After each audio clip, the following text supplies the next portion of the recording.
Yeah, we're gonna give 2 tickets away to the Family Office Super Summit in Miami later this year. Tickets are valued at $2,500, and of course, we're gonna give away a free copy of the capital raising book.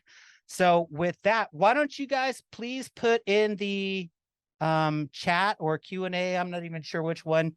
What city are you joining us from? And more importantly, I'm very curious about this.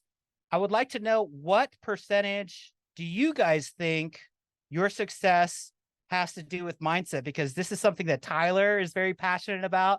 He's going to be talking about mindset and capital raising. I don't know how far down the spiritual lane he wants to go, or if he just wants to keep it simple. I would recommend just the basics, Tony Robbins. And we won't get into enlightenment or anything like that, I don't think too much, but mindset is a really huge part of it. So I'm going to turn it over to my man, the myth, the legend, Tyler Chesser, so he can drop some bombs a little bit about mindset. And if you guys are scaling syndicators, scaling capital raisers, we're going to give him full autonomy to talk about whatever he wants to in regards to what he's learned along the way and what he thinks might be some powerful information for you guys as we scale as syndicators in this space. And of course, we're not exclusive to real estate. Some of the people here are going to be like venture capitalists and other people doing IPOs and other kind of capital raises. But for the most part, I think everybody that's raising capital is in the same boat. We all have to educate and nurture, and we have to have a very powerful mind as we process and deal with our limiting beliefs. So with that, Tyler, my man, welcome, Ruben, dude. I'm like, So I showed up here. You're playing the music. I'm like about to jump around. Like I'm so excited, and I really want to thank you for allowing me to share some of my thoughts on this amazing topic. To your point, this is a spiritual endeavor. I mean, people may roll their eyes. They may think, oh my God, this is ridiculous. But capital raising is a spiritual endeavor. And so we're going to talk about that. But Ruben, real quick, remind me, how long do I have so that I can make sure I pay attention to the time? You have about 15 minutes, and then I'm going to recap what you do, just like we're going to recap everybody, just like with a sentence real quick, open it up for Q&A, but 15 minutes, more or less. You have a little bit of flexibility and autonomy there. But if you start going a little long, we'll jump in. But man, it's your show. We can't wait to hear what you have to say, because your show is so amazing, and everything that you talk about in regards to syndication, raising capital, mindset is so powerful. So I'm really excited to hear what you have to say today. Awesome, bro. Well, thank you so much. I'm going to maximize everybody's time right now. So let's dive right in. And I'll introduce myself just briefly. Ruben, you did a great job of introducing me. I created a podcast called Elevate, which is all about mindset, mind expansion, and personal development for high-performing real estate investors. And I believe that your success in real estate is a lagging indicator of how you invest in yourself, how you condition your mind for success. So we're going to talk a lot about that. I'm also the co-founder and managing partner of CF Capital. We are a multifamily investment company where we invest in large multifamily real estate across the Midwest and Southeast. And I'm also a husband and a twin dad. And so I'm always busy, but we just finished a $19.5 million capital raise in this current market. So I'm telling you what I'm about to share with you is exactly what I applied and what our team has applied to be successful today.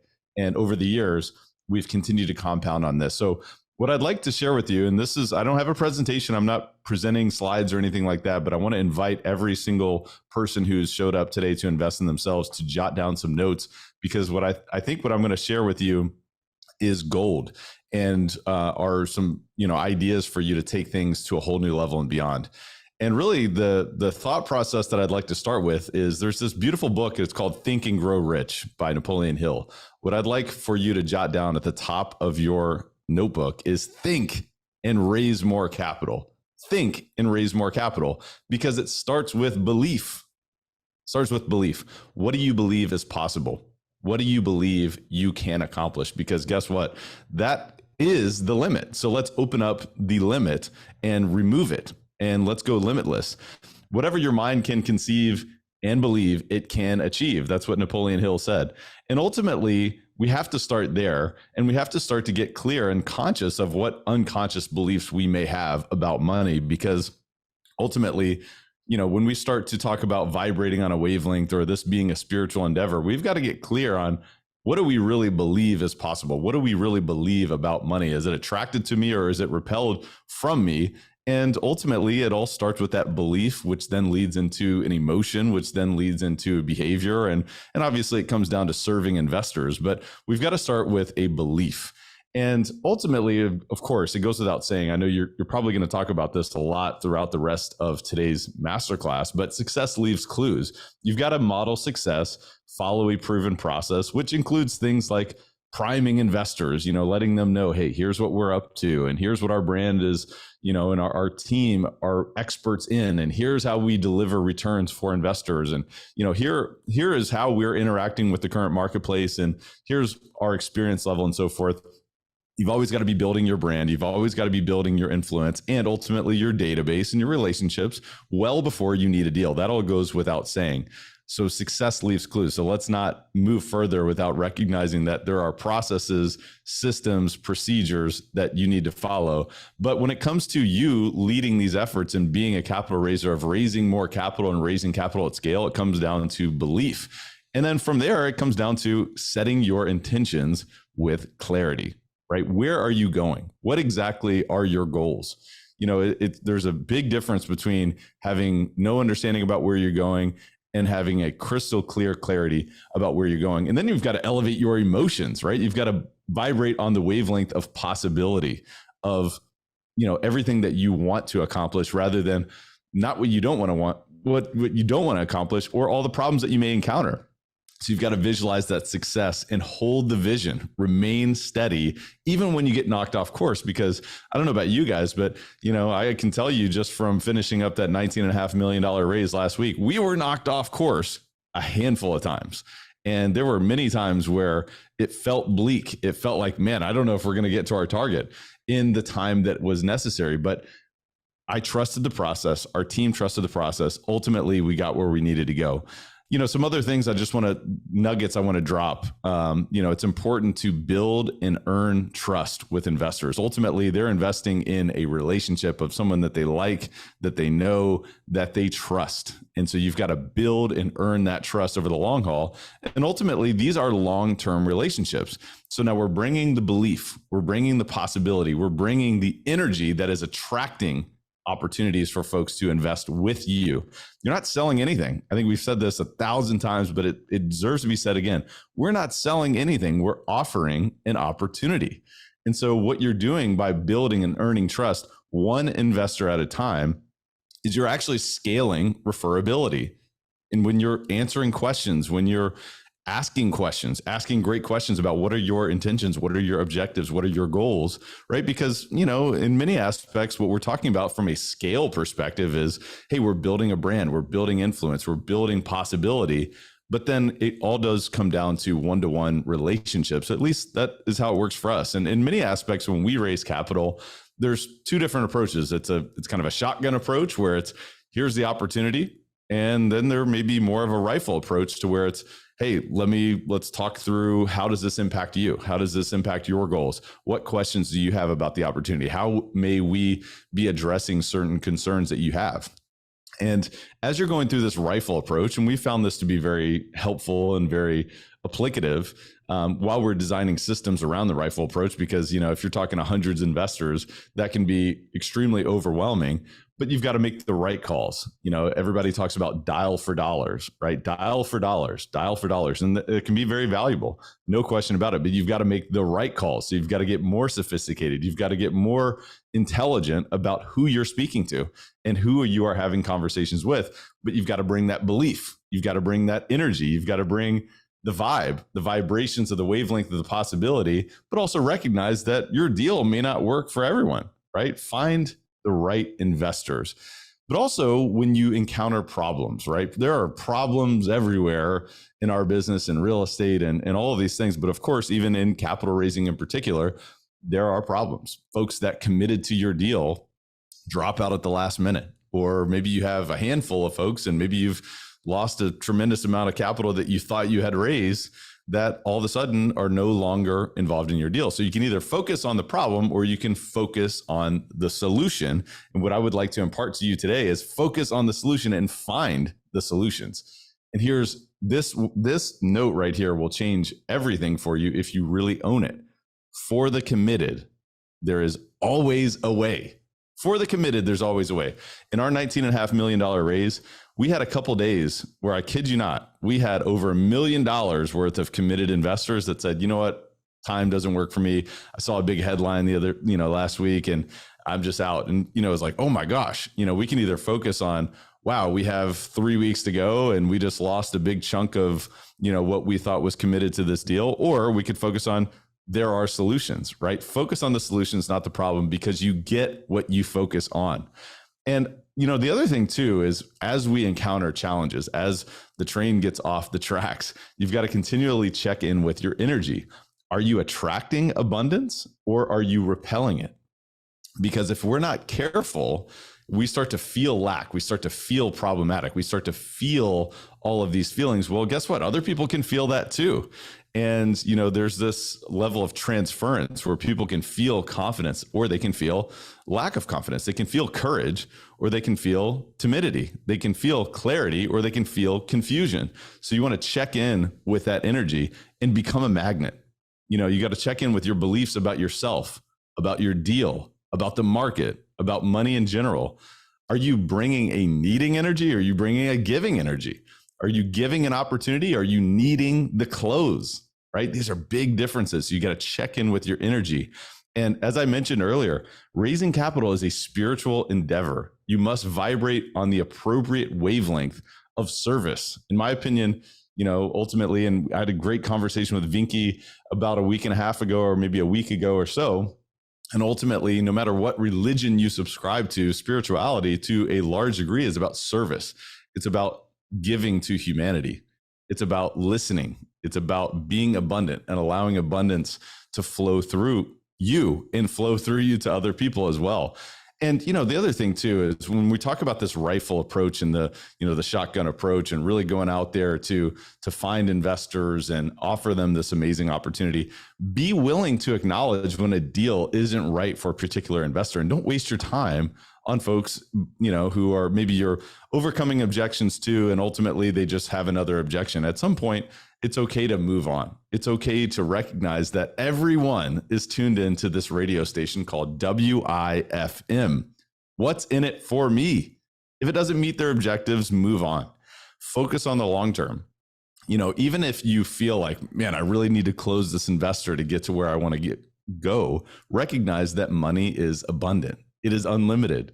And if somebody doesn't work out, just recognize that, you don't have to have every single answer in every single moment to still accomplish your goals. And I can tell you from experience that it's happened. And sometimes you just have to trust the process. Sometimes you just have to trust and believe that it is still possible and that you will find the right solutions.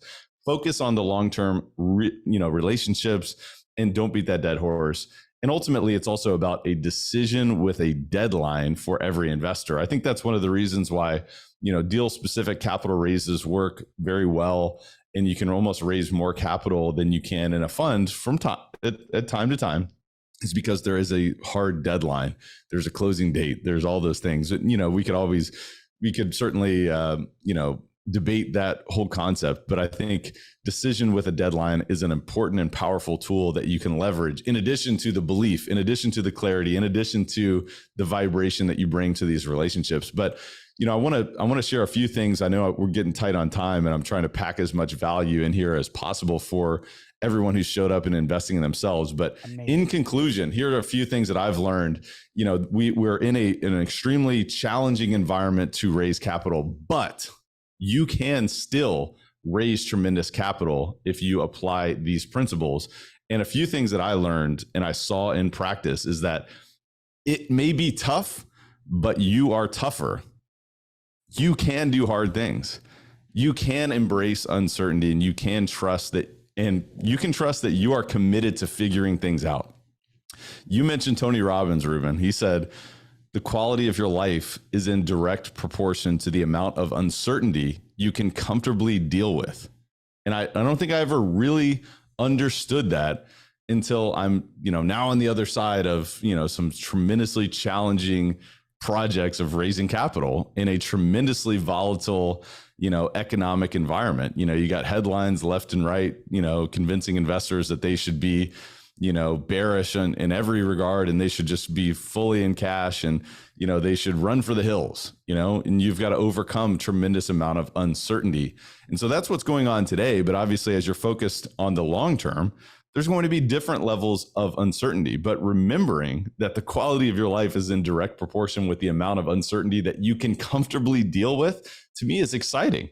So we can find comfort in that uncertainty.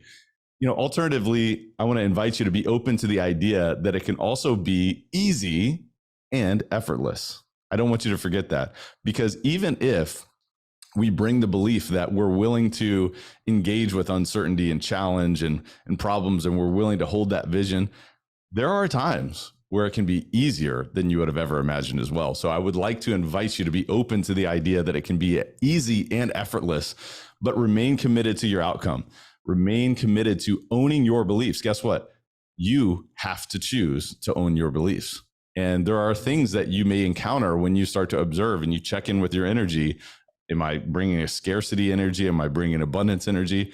Where some of those things may have come from, and recognize that maybe some of that stuff was owned subconsciously or unconsciously, things that you didn't choose to own. But you have to make the choice now to believe in what is going to serve your future. And, ultimately, it's all about believe and achieve. Watch your achievements compound into more reference points about what an even bigger capital raising future could be for you. So you gotta first, God. Let's look. I'm going to finish up here. Trust what is possible, and then prove to yourself by committing to do whatever it takes. Ruben, what do you think, my man? So what happens when you mentioned transfer of emotion, transfer of confidence? I think that's a huge part of this capital raising game. You talked about Napoleon Hill. You talked about some other guys. Love it so far. I'm curious about this, man, because I had a couple family members die. I've had some limiting beliefs. How do you deal with life happening in the middle of this business? Man, that's a really good one. I think it's all about resiliency and looking at problems as gifts. It's really hard to do in the moment, especially when you have, really challenging things like that. I actually had a death in my family as well during this most recent raise that I was referring to. And, I tried to not look at it as being a victim, like, man, my whole world is just, piling down on me, because that is the easy default thing to do. And maybe it's not the easy thing to do, but it's the average thing to do.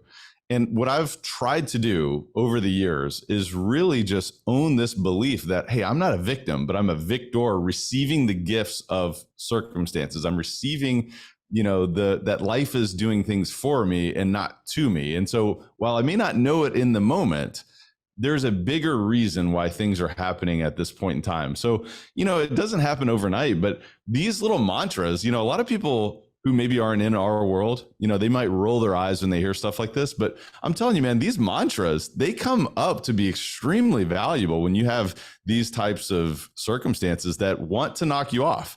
But the other thing, here's the last thing I'll say about that. When we have those type of problems, in my opinion, it's like, all right, this is a game. This is a test to show the universe how committed I am. And that to me has also been serving. That's fantastic. We're going to open up for Q&A. We probably got time for one question before we bring on John Casman. Anybody got something that they want to ask Tyler directly? If not, I will ask away. And reminder to post that in the Q&A section, not the chat, because we can't see it as well. So post the Q&A if you have a question. So there is a question, Ruben, in the Q&A. Yeah, go ahead. Ask it. So it's from Paula Nichols. She's asking, great content, belief, intention, energy, and trust. You mentioned you make the right calls. What are practical ways that you can vet those? It's a very nuanced question, a very good question. You know, what I've seen is that there's kind of a difference between working harder and working smarter, right? I mean, ultimately, that's what I'm referring to, because we can just bang the phones all day and it's like, hey, I'm dialing for dollars, but I'm calling all the wrong people. I'm calling all the people who don't have any money. I'm calling all the people who don't have any interest in doing the type of deals that I'm raising capital for. I'm, calling the people who have no interest in my markets. I'm calling the people, whatever. I mean, the list goes on and on and on. So I think it does come down to a little bit of an understanding of who it is that you're speaking to. And, when we're scaling, right, a lot of this is about scale, but I believe scale comes down to one-to-one relationships. Ultimately, it's truly understanding. There are certainly tools, there are certainly systems, and you can build a team to really understand this. But, you've really got to reference, all right, well, what are their objectives? What did they tell me before? Maybe I have a system of capturing that, or maybe I have a background or relationship with these type of individuals to be able to say that. But, I think it kind of comes down to that. And there may be times where you call people and say, look, I know this deal is not for you, but I just am looking for advice of who do you think I should be speaking to? There are times where that type of, conversation is more valuable, but it's a little bit of a nuanced question. It's a tough answer, but I hope that provided a little bit of value. That's awesome. That's great stuff. So if anybody wants to connect with Tyler, what's the best way to do it? Yeah, go to elevatepod.com. If you want to listen to the podcast, you can engage with me immediately when you're done with this, this masterclass today. But you can also send me an email, tyler@cfcapllc.com. I'll put that in the chat here as well. Fantastic, dude. Sick presentation, man. That was amazing.